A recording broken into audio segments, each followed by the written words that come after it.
Politics is the battlefield that never sleeps. Wars may be fought with blasters and starships, but the real war, the one that decides the fate of entire civilizations, is fought in words, in manipulation, in the slow, careful moves of those who seek control. The Star Wars universe is a galaxy defined by this struggle.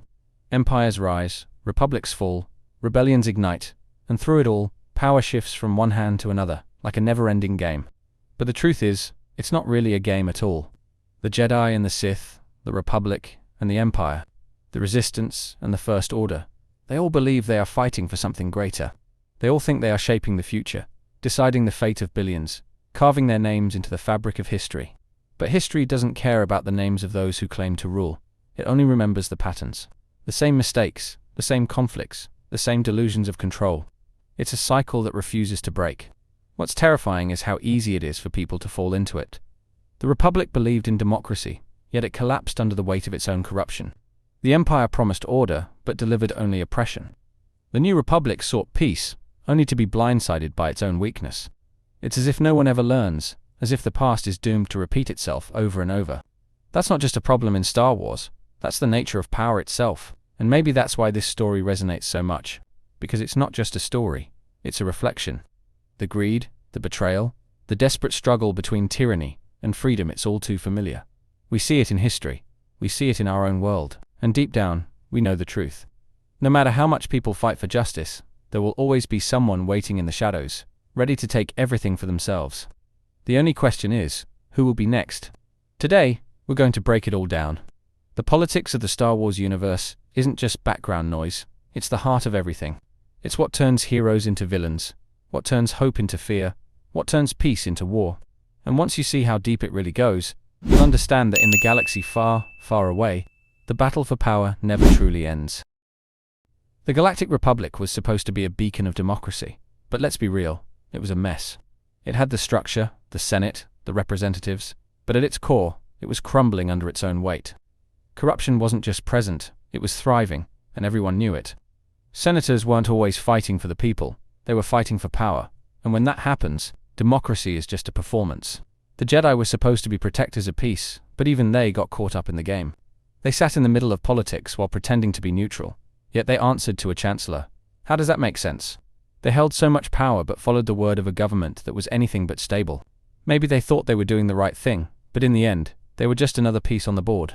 Then you had the Trade Federation, the Corporate Alliance, and all these groups that operated like they were governments themselves. They had armies, they had influence, and they had money, which, let's be honest, is more powerful than anything else in politics. The Republic acted like it had control, but these corporations were pulling the strings from the shadows. It's the same old story, the rich get richer, while the rest suffer. Palpatine saw all of this and used it to his advantage. He didn't need to break the system, he just needed to push it in the direction it was already going. He turned the Republic against itself, made it doubt everything, and convinced the people that only he could fix it. And the scariest part is that they believed him. They gave him more and more power, until democracy wasn't even a memory anymore. The Separatists claimed they wanted freedom, but what does that even mean when the leaders are just as corrupt as the Republic they hate? Count Dooku talked about breaking free from the Senate's grasp, but he was just a puppet for something far worse. It's easy to rally people behind the idea of freedom when they feel trapped. But if the alternative is being ruled by the Sith, was it really freedom at all? Most of the people who fought for the Separatists weren't evil though, they were just tired of being ignored. Planets in the Outer Rim were treated like they didn't matter, and the Republic only noticed them when they needed something. That kind of neglect builds resentment, and when someone like Dooku comes along promising change, people listen. They wanted something better, but they never realized they were walking into another trap. And let's talk about the droid armies. A mechanical force built by soulless corporations, fighting for a cause they didn't even understand. The irony is, they were more honest than the leaders who commanded them. They didn't pretend to care about freedom or politics, they were just following orders. Meanwhile, the people in charge kept feeding the galaxy lies, pretending this was about justice when it was really about control. The fall of the Republic wasn't just a political shift, it was the death of choice. Under the Empire, there were no debates, no votes, no illusions of freedom. There was only one voice, and that voice belonged to Palpatine. The Senate still existed, but it was meaningless, a room full of people pretending to have authority, when in reality, they were nothing. The Emperor didn't need their approval, he let them exist, just to keep up appearances. Fear replaced governance. Stormtroopers became the law, and people learned quickly that questioning the empire wasn't an option. What's terrifying is that some people actually liked it. The chaos of the Clone Wars had left them exhausted, and they saw the empire as stability. It didn't matter that it was built on oppression. It didn't matter that it crushed any opposition, because at least the galaxy was no longer at war. That kind of thinking is dangerous.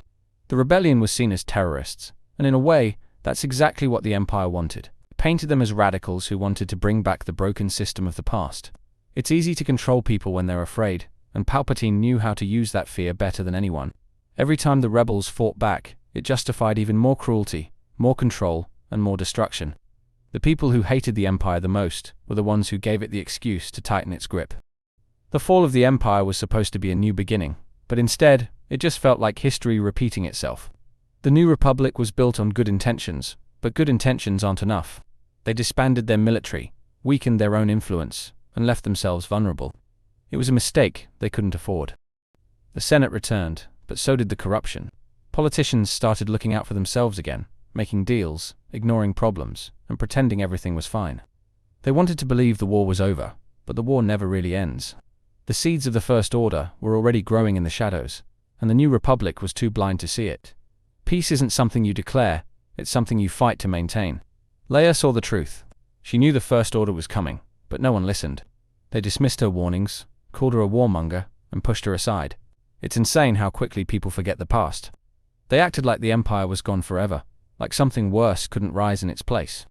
The moment you stop fighting for what's right, the moment you ignore the warning signs, that's when you lose. And that's exactly what happened. The First Order didn't take power overnight. It was allowed to grow because the people in charge refused to act. By the time the galaxy realized the danger, they were already too late. The First Order didn't just want power, they wanted revenge.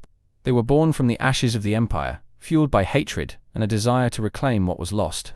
Unlike the Empire, they didn't pretend to care about order or stability. They wanted domination. They wanted to burn everything that stood in their way. They weren't just the past repeating itself, they were something even worse. Snoke played the role of Emperor, but he was just another illusion. He wasn't a leader, he was a tool. The real danger was Kylo Ren, a man so consumed by his own pain that he thought destruction was the only answer. He wasn't fighting for a cause, he was fighting his own demons. That kind of leader is terrifying, because they don't follow logic, they follow emotion. And when emotion drives power, destruction is inevitable. The galaxy wasn't ready for the First Order, and that's exactly why they succeeded. The resistance was small, outnumbered, and abandoned by the same republic they were trying to save. It's ridiculous how often history repeats itself. The fight between freedom and tyranny never really ends.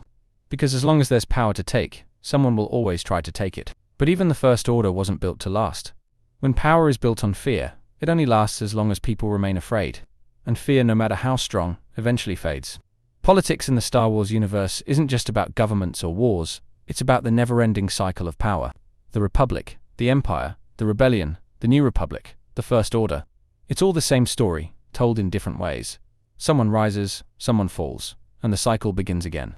The names change, but the struggle never does. Power is a temptation, and the more someone has, the harder it is to let go. Even those who start with good intentions can become the very thing they fought against.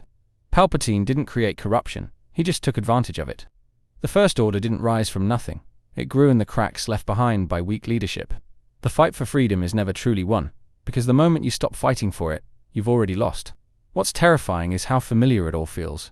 These stories aren't just about Star Wars, they reflect the real world. History repeats, mistakes are forgotten, and people convince themselves that this time will be different, but it never is. Power is always waiting for someone to take it, and when they do, the cycle starts again. And maybe that's the real tragedy of Star Wars. It's not about heroes and villains. It's about a galaxy trapped in an endless loop. No matter how much changes, the fight never ends. Thanks for watching.